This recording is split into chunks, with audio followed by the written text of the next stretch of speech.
நாம் தமிழர்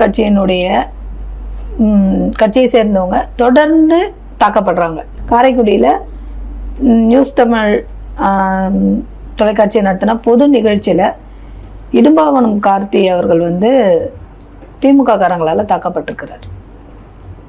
இதுக்கு முன்னாடி ஒரு மேடையில் நாம் தமிழர் தொண்டர் பேசும்போது அதர்மம் ரமேஷ் செருப்பை தூக்கி அவர் மேலே வீசுறாரு. எதிர்வினை ஆற்றணும், அதற்கு அணியமாக்கணும். எதிர்வினை ஆற்றணும்னா திருப்பி அடிக்கணும்ன்றீங்களா? அடி வாங்கணுங்கிறீங்களா? இது வன்முறையை தோன்றுறது இல்லை. அப்படி இல்லை. அப்போ அடி வாங்கி போகுது. இப்போ இந்த கொள்கையை விட்டுட்டு ஓடிடுங்க. தேசியத்தில் ஒரு பேரை நீங்கள் உச்சரிக்காதீங்க. தமிழ் தேசியம்னு பேசாதீங்க. தமிழ் தேசியம் பேசிட்டு நீங்கள் அடி வாங்கக்கூடாதுல்ல. திராவிடத்திட்ட தலித்தியத்திட்ட அடி வாங்கக்கூடாதுல்ல. தலித்தியம் திராவிடம்னு பேசினாலே ஓட விட்டாங்கள. அப்போ தானே தமிழ் தேசியவாதி. கடந்து போகிறது எல்லாவற்றையும் எப்படி கடந்து போகிறது? கடந்து போக விட்டா தானே.